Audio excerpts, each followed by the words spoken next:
ഞങ്ങൾ ഗ്ലോബൽ വില്ലേജിൽ പോയ വീഡിയോ ആണ് കേട്ടോ ഇത്. ടിക്കറ്റിന് ഓഫർ ഉണ്ടായിരുന്നു, കാരണം ഞങ്ങൾ 4 പേരുണ്ടായിരുന്നു. 30 ദിർഹമാണ് കേട്ടോ ആയത്. ഫസ്റ്റ് നമ്മൾ ഇന്ത്യയുടെ പവലിയനിലേക്കാണ് പോയത്. അവിടെ കുറെ ക്ലോത്തും ജ്വല്ലറീസ് ഒക്കെ ഉണ്ടായിരുന്നു. ഒരു ബാഹുബലി സെറ്റപ്പ് ഉണ്ടായി കാണാനായിട്ട്. അവിടുന്ന് പിന്നെ നമ്മൾ ഖത്തറിലേക്ക് പോയി. അങ്ങനെ നമ്മൾ കുറെ കൺട്രീസിന്റെ പവലിയനിൽ കയറിയിട്ടുണ്ടായിരുന്നു. എല്ലായിടത്തും ചെല്ലുമ്പോൾ അവിടുത്തെ ഷോപ്പിലുള്ളവരെ നമ്മളിങ്ങനെ വിളിക്കും ട്രൈ ചെയ്യും, പ്രത്യേകിച്ച് ആഫ്രിക്കയുടെ പവലിയനിൽ ചെന്നപ്പോൾ. പിന്നെ കാണാൻ ക്യൂട്ടായിട്ടുള്ള കുറെ ഐറ്റംസ് ഒക്കെ ഉണ്ടായിരുന്നു കേട്ടോ. അവിടെ ഞാൻ ഏറ്റവും കൂടുതൽ കണ്ടത് മാംഗോ സ്റ്റിക്കി റൈസിന്റെ ഷോപ്പുകളാണ് കേട്ടോ. നമ്മൾ കുറേ നടന്നു കേട്ടോ. അതിൻ്റെ അകത്ത് നമുക്ക് ഇടയ്ക്ക് വെച്ചിട്ട് പുറത്ത് പോകണമെന്ന് തോന്നിയാലും പോവും, അവിടെ സെക്യൂരിറ്റിയുടെ അടുത്ത് പറഞ്ഞാൽ മതി. അപ്പൊ നമുക്ക് കയ്യിലൊരു ബാൻഡ് ഇട്ട്, ഈ റെഡ് കളറിൽ കാണുന്ന ഈ ഫ്രൂട്ട് മാംഗോ ആണ് കേട്ടോ. നമുക്ക് അത്യാവശ്യം കുറച്ച് ഷോപ്പ് ചെയ്യുന്നൊക്കെ ഫ്രീ ആയിട്ട് ടേസ്റ്റ് ചെയ്യാനായിട്ട് കിട്ടിയിട്ടുണ്ടായി. പിന്നെ അവിടെ ഡാൻസ്, DJ അങ്ങനത്തെ കുറെ പ്രോഗ്രാംസ് ഒക്കെ ഉണ്ട് കേട്ടോ. നമുക്ക് ഇഷ്ടം പോലെ ഫോട്ടോ എടുക്കാനൊക്കെ പറ്റി, കാരണം അത്രയധികം നല്ല സ്പോട്ടുകൾ ഉണ്ടായിരുന്നു. ഞങ്ങൾ ചെന്ന ടൈമിൽ അത്ര ആൾക്കാരുണ്ടായില്ല, പയ്യെ അത്യാവശ്യം നല്ല പോലെ ആൾക്കാരായിട്ടാണ്. നിങ്ങളിപ്പോൾ 2 പേരുള്ളെങ്കിലും അവിടെ കുറച്ച് പേര് ഇതുപോലെ നിൽക്കുന്നുണ്ടാവും. അപ്പം നമ്മൾക്ക് കമ്പൈൻ ചെയ്തിട്ടൊക്കെ ടിക്കറ്റ് എടുക്കാൻ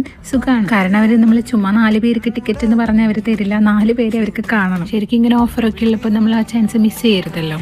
ഞങ്ങൾ പാകിസ്ഥാനിന്റെ പവലിയനിൽ പോയപ്പോൾ അവിടെ ഒരു പുള്ളി എന്ത് നന്നായിട്ട് മലയാളത്തിൽ സംസാരിക്കണം. കുറച്ചും കൂടി ഈവനിങ് ആയപ്പോഴാണ് കേട്ടോ എല്ലാ ഫുഡ് സ്പോട്ടും ആക്റ്റീവ് ആയത്. ഫസ്റ്റ് ടൈമാണ് ഗ്ലോബൽ വില്ലേജ് കണ്ടത്. നല്ലൊരു എക്സ്പീരിയൻസ് ആയിരുന്നു. പിന്നെ നമ്മൾ അവിടെ നിന്ന് ഇറങ്ങി നേരെ നമ്മൾ അബുദാബിയിലേക്ക് റിട്ടേൺ വന്നു കേട്ടോ.